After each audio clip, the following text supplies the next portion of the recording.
YouTube. I'm sure I must have come across this truck stop at one time or another. Rock Springs, Wyoming. Flying J. Look at how quick I had to get out of there. I'm all disheveled and everything. I mean, absolute worst. Flying J pilot I've ever been to in my life. And I wasn't having a bad day. I was having a fine day. Drove my 11 hours, almost right to the minute. Rolled in there at about 4 p.m. 1,600 hours. They have about 5 or 6 pumps. They have parking for, I'll say, 40. And out of those 40 parking, okay, because you can't identify, other than the reserved spots, you can't really identify where the lines are on the asphalt. Out of the 40 parking spots, we'll call them, more than half of them are paid parking. Okay. The way that the lot's set up is you know, it's small, but it's go in this way, come around, then there's a laneway to the fuel islands from the front part to the back part. And when I say front to back, I'm talking like stone's throw, obviously 40 spots. Well, I knew it was going to be a shit show this morning, you know. You know, right? At 4 o'clock when you're seeing guys try to blindside and people waiting, you know, half an hour to get fuel. Just the nonsense, the garbage that's going on there. So I go in, I get myself a reserved spot. I can't remember the last time I paid for parking. I can't remember. I mean, I would never have stayed. I literally had 0 minutes left on my drive. 0. I'm actually 5 minutes over. That's where I'm at right now. 5 minutes over my drive. Well, from yesterday, right? So I wake up. What time is it here? It's well, I woke up at 4:30 Wyoming time. So what's that? That's Wyoming time is, shit, what is that? Mountain time, right? That's mountain time.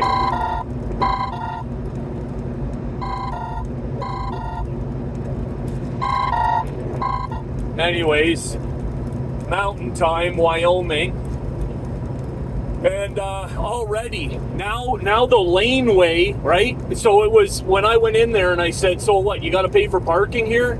Right? I was like, give me a break. Are you serious? Like, you got more than half of the spots are paid parking? Is this real? Because you go to a lot of Pilot Flying J's anymore, you know, the paid parking isn't actually paid parking. The signs are just there. It's not enforced, right? Well, you know, okay, go in there. Do I have to pay for parking? Because I'm not gonna, I could have got one of these doughhead spots, right? Where somebody's gonna take my front end off. You know, one of the free spots where everyone's going to be trying to squeeze, like, you know, and then having, you know, 2 reefers running beside me and all the bullshit. But I said, forget, you know what, I'll pay for it, right?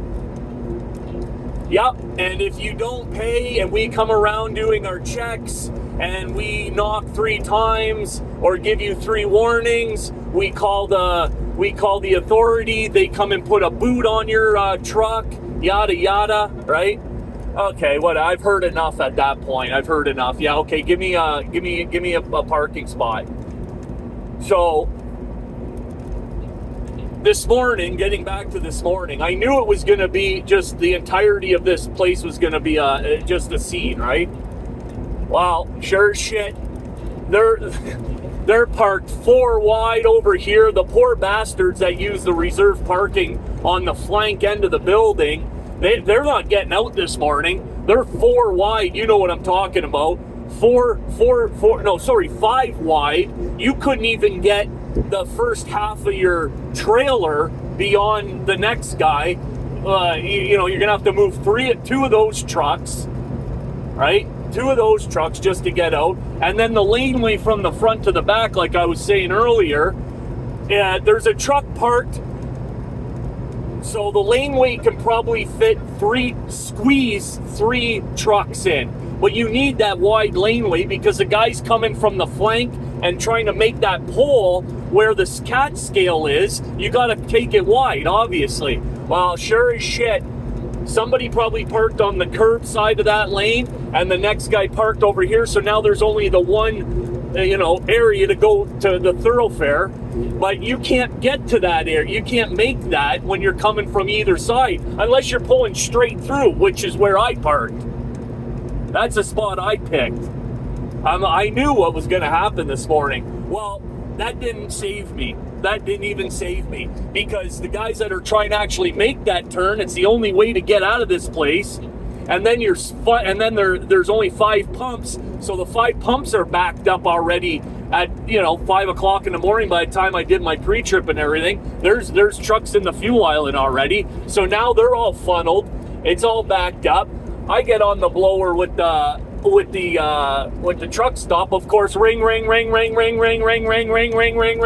for about 3 minutes. Finally, nobody picked up. Call right back. Ring. I don't know, 50th ring maybe. Hello? Yeah, is this the pilot? Flying J, Rock Springs? Yes. Well, can you get somebody out here to move? I've been sitting here trying to get out of this place.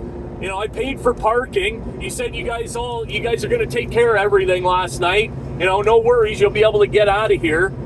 Well, where's the truck parked? Right in the laneway, right in the middle of the laneway to get to the fuel island. Okay, sir, we'll send maintenance out. I said, maintenance? Yes. Oh, okay. So I wait another 5 minutes, right? No, I didn't wait very long. 5 minutes maximum. Call right back. They pick up on the first ring. Flying J, yeah. Are you guys going to send somebody out today, or? Well, sir, I don't know where the truck is. The truck is in the laneway, the thoroughfare from the back to the front of the lot to get to the fuel pumps, parked right in the middle. It's a mess out here. Oh my God. I mean, to pay for parking is one thing, but then to deal with all the nonsense and bullshit on top of it, I was not having it, man, not having it. And you could say, oh yeah, well, big deal, you had to pay for parking. Yeah, no, it's not really that big of a deal. I get reimbursed for it. Not that big of a deal. But for them to tell me, oh, we're gonna boot your truck, call the authorities, blah, blah, blah, 3 warnings to move, boot your truck, and then to just let everybody just go willy-nilly throughout the night, like I knew, willy-nilly, right? You'll park anywhere you want at that point, right? Beyond midnight, park wherever you want, and then we'll just leave it up to everybody else to deal with the horse shit. Fuck that. So next thing you know, I finally get up to I'm almost done. Look at me. My blood pressure's through the roof. They get along the beep, beep, beep, beep, beep, beep, beep, beep, beep, beep. I get out. I'm trying to help the guy get around this fucking goofball, right? I don't want to go knock on the guy's truck because I'm going to end up in jail in Wyoming. Okay, that's where I'll go. I get a little bit of lip, and next thing you know, it's on. So, anyways, I'm helping the guy that's trying to get around the big cement pillar, navigate around the pillar because he can't take it, can't get in this freaking laneway. He gets through. Now there's 3 of them. Well, I put the truck right up there, so there's 3 trucks trying to do the same thing he just did. But now I'm next in line. He's waiting. Next thing you know, he gets through up to the fuel island. I pull right up next to this truck, and I never blow my air horn in a truck stop, especially at 5 o'clock in the morning. But anytime, I don't do that shit. That's for goofballs. You know what I mean? But I got up to this guy, and I let him have it, right? I wonk, right? Well, so I guess I said never, but apparently that's not true. So I do blow my air horn in a truck stop. I've done it once in the last, 10 years. Anyways, what am I getting at? I'm getting at no sign of life in the truck at this point. You know, I mean, how stupid do you have to be when somebody's adjust to get around you? You hear all the brake noise, right? Shh, on the brake, off the brake. I mean, I'd be up and out of my bunk in a heartbeat, yet I would never fucking park like an idiot. All right, that's not the guy kind of driver I am. But nevertheless, no movement. So air horn, no movement. Yeah, I'm getting out, right? I'm getting out. No sign of the fucking maintenance from the pilot or the Flying J in Rock Springs, Wyoming. No sign of them.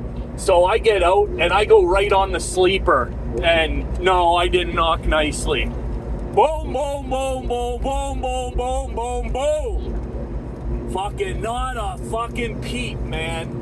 Nothing. Zip, zero. No movement at all. I don't got time for this, right? So I hop back in the truck, and I hear over the PA, the lady yells, "Drivers!" Like that. I'm not shitting you. Drivers! Whoever's parked in the laneway blocking the fuel islands, get back to your truck now! I never heard the PA. The PA was like, wee, wee, like, you know, she was yelling. So, you know, that kind of put a smile on my face. You know, because, listen, I know the guy's not in the fucking shower, because when I opened up the drapes at 4:30 in the morning, by this time now it's close to 5:30, it's an hour, I've seen the guy was parked there. As a matter of fact, come to think of it, I got up a little bit earlier and I peeked through the drapes to see what kind of nonsense was going on, and he was there then, which was a few hours before. So, you know, there's no way, like, he was in the shower or something, right? Anyways, I wish I could tell you where this jerk off was. And if you're watching this video, fuck you, okay? And you know, just this is the kind of stuff that never. You know, when I got into this business almost 20 years ago now, never would you see that shit.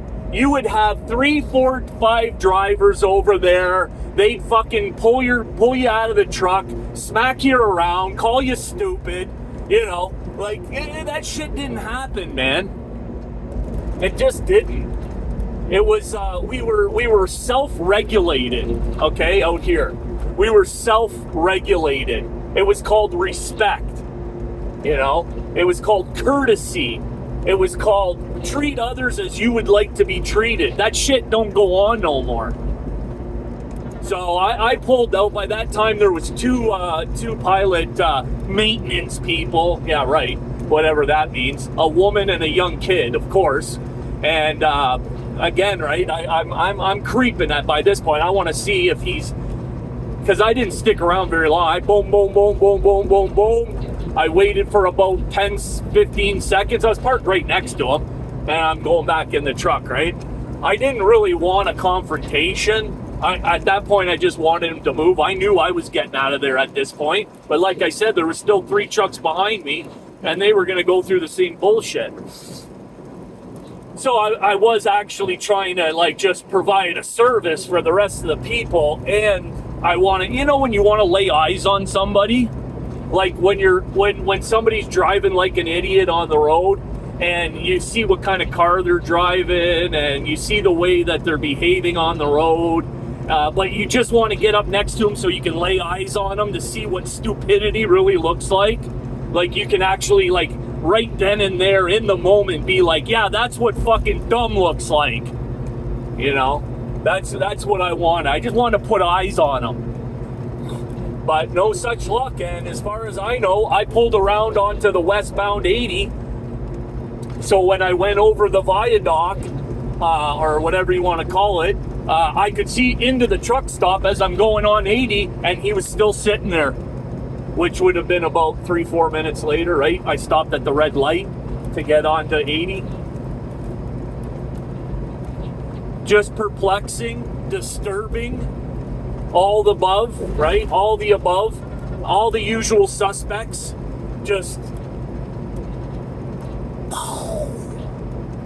guys, have a good day. Driver's Lounge over and out.